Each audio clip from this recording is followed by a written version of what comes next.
Okay, so let's go ahead and do a quick little review of power-to-power rule and product rule from yesterday, and then you can get working on homework today. So let's start with thinking about like terms. So there is a difference between like terms and the product rule and the power rule. Okay, so if I have 9x squared y minus 10x squared y, I see that these are like terms. Okay, those are like terms. So 9 minus 10 is negative 1 x squared y. Notice that the variables and the powers did not change when I am adding and subtracting. Okay, now this one says subtract 6w from 8w. So that is 8w minus 6w, which is going to give me 2w. All right, now let's move on to our product rule, which is the first thing we did yesterday.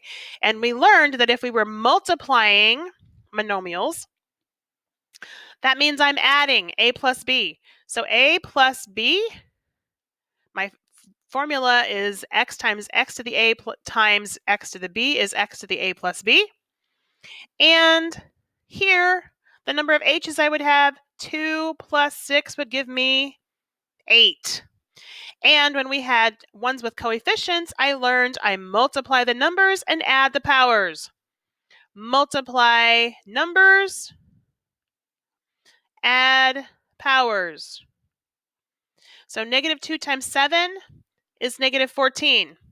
My a's, I have a 2 and a 3. 2 plus 3 is 5. My b's, 1 and 1. Well, 1 and 1 is 2. 1 and 1 is 2. So that is the product rule. Okay, now the power rule, this is a distributive property. Okay, it's a distribution. So I'm not adding a and b, I am multiplying. So I take a times b. So that would give me x. 2 times 3 is 6. And this next one, I really have a 1 there. So I'm again multiplying my coefficients. Negative 2 times 1 is 2. Oops, let's erase that because I forgot there. I didn't see there was a power there. So I've got a couple extra steps I have to do on that one. So the first thing I have to do is distribute here. So that would give me negative 2. 1 times 2 is 2. And m, 5 times 2 is 10. And I still have this m to the third. Okay, so negative 2 squared. So I need to remember that this is negative 2 times negative 2. And if I'm going to use my calculator, I have to use parentheses because my calculator lies to me all the time with negatives. So negative 2 times negative 2, that is a positive 4. And then 10 plus 3, because now I am doing what I did on top. So 10 plus 3 is 13. So I actually have to be able to apply all those rules together.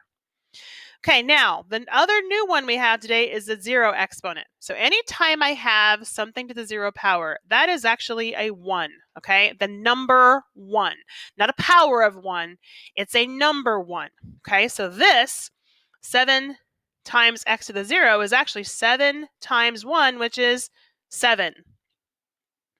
Now what about this one? I'm going to distribute here. 4 times 2 is 8, so W8 over W8. Well, what is anything divided by itself?